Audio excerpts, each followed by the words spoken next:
welcome back. I'm Cole Phillips, author of The Adventure of the Twisted Truths and host of the Book and Dagger. And today we're going to be continuing our journey through The Hobbit by J.R.R. Tolkien. We are going to be reading Chapter 9, Barrels Out of Bond.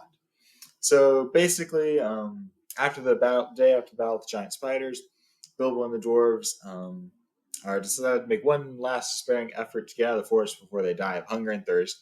But they are actually captured by wood elves, who leap out with bows and spears and call them to a halt. So they're all caught except for Bilbo, who, of course, as soon as the elves jump out, he puts on his ring and vanishes. The elves then take the dwarves to the Elven King's fortress with Bilbo trotting along behind, and they take him before the Elven King himself. He's sitting on a chair of carven wood, and on his head was a crown of berries and red leaves, for the autumn was come again. In the spring he wore a crown of woodland flowers. In his hand he held a carven staff of oak. As the prisoners were brought before him, and he told his men to unbind them, for they were ragged and weary. Besides, they need no ropes in here, said he. There is no escape from my magic doors for those who are once brought inside. And so he questions the dwarves again, but the dwarves are angry and surly, and they don't really even pretend to be polite. Balin says, "What have we done, O king? Is it a crime to be lost in the forest, to be hungry and thirsty, to be trapped by spiders? Are the spiders your tame beasts or your pets, if killing them makes you angry?" Such a question, of course, made the king angrier than ever, and he answered, "It is a crime to wander in my realm without leave. Do you forget that you were in my kingdom using the road that my people made? Did you not 3 times pursue and trouble my people in the forest and rouse the spiders with your riot and clamor? After all the disturbance you have made, I have a right to know what brings you here, and if you will not tell me now, I will keep you all in prison until you have learned sense and manners." So the dwarves were all put in prison and given food and drink in separate cells, and poor Bilbo was left alone, invisible in the Elven King's halls, wandering around, taking food and drink where he can, and whenever he hides, he just tucks himself off in a little corner. And he says he's like a burglar that can't get away, but must go on miserably burgling the same house day after day. And he once again thinks about his hobbit hole by a warm fireplace.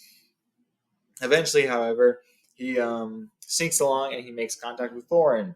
He sneaks over to Thorin's cell and he lets him know that it's him, Bilbo, and he's going to get Thorin and the dwarves out of there. And he takes Thorin gives a message to the other dwarves to not tell the king anything about gem or gold and to trust Bilbo. And while Bilbo is wandering about, he discovers that the great gates were not the only entrance to the Elven King's palace. A stream flowed under part of the lowest region of the palace and joined the forest river some way further to the east, beyond the steep slope of which the main mouth opened. Where this underground water course came forth from the hillside, there was a water gate.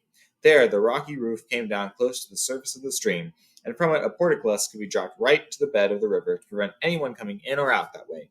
The portcullis was often open, for a good deal of traffic went out and in by the water gate. If anyone had come in that way, he would have found himself in a dark, rough tunnel leading deep into the heart of the hill.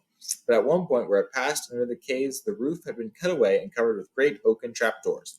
These opened upwards into the king's cellars. There stood barrels and barrels and barrels, for the wood elves, and especially their king, were very fond of wine, though no vines grew in those parts. The wine and other goods were brought from far away, from their kinsfolk in the south, or from the vineyards of men in distant lands.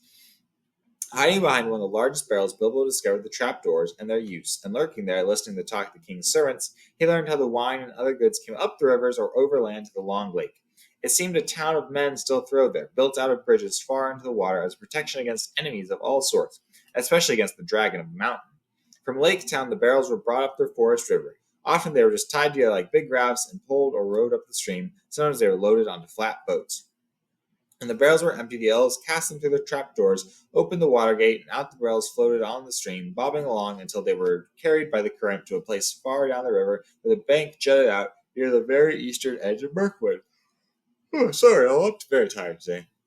There they were collected and tied together and floated back to Lake Town, which stood close to the point where the forest river flowed into the long lake. For some time, Bilbo sat and thought about this water gate and wondered if it could be used for the escape of his friends, and at last he had the desperate beginnings of a plan. The evening meal had been taken to the prisoners. The guards were tramping away down the passages, taking the torchlight with them, and leaving everything in darkness. Then Bilbo heard the king's butler bidding the chief of the guards good night. "Now come with me," he said, "and taste the new wine that has just come in. I shall be hard at work tonight clearing the cellars of the empty wood, so let us have a drink first to help the labor." "Very good," laughed the chief of the guards. "I'll taste with you and see if it is fit for the king's table. There is a feast tonight, and it would not do to send that poor stuff." When he heard this, Bilbo was all in a flutter, for he saw that luck was with him, and he had a chance at once to try his desperate plan. He followed the two elves until they entered a small cellar and sat down at a table at which two flagons were set. Basically, Jared Tolkien says it must be a potent wine to make a wood elf drowsy, but this wine, it would seem, was the heady vintage of the great gardens of Dorwin Ion, I think is how you pronounce that. I'm not sure, but I will put the spelling on the screen for y'all. Not meant for his soldiers or his servants, but for the king's feasts only, and for smaller bowls, not the butler's great flagons.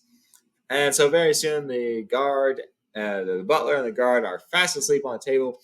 So Bilbo sneaks up and grabs the keys and runs to the dwarves' cells and unlocks the dwarves, and they all get out and they all start running to Bilbo gets all the dwarves first, then he goes to Thorin, and Thorin says, "Upon my word, Gandalf spoke true as usual. A pretty fine burglar you make, it seems, when the time comes. I am sure we are all forever in your service, whatever happens after this. But what next?"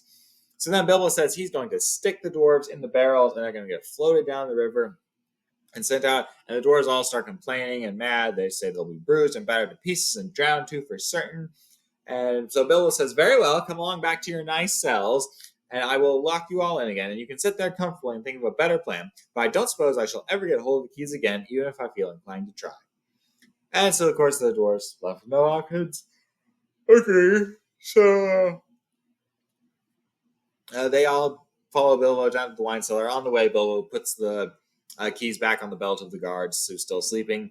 "That will save him some of the trouble he is in," said Mr. Baggins to himself. "He wasn't a bad fellow, and quite decent to the prisoners. It'll puzzle them all, too. They'll think we had a very strong magic to pass through all those locked doors and disappear. Disappear! We have got to get busy very quick if that is to happen." Anyway, so they stuff all the dwarves in the barrels, and then the elves come and they wake up the butler and the chief guard. Anyway, then they all throw the barrels down and into the opening through the trapdoors. Bilbo manages to grab hold of a barrel himself and gets sucked down there. And the elves start singing a barrel song and start floating them down the river with their rafts and stuff. And Bilbo manages to grab hold of the last barrel and gets sucked out.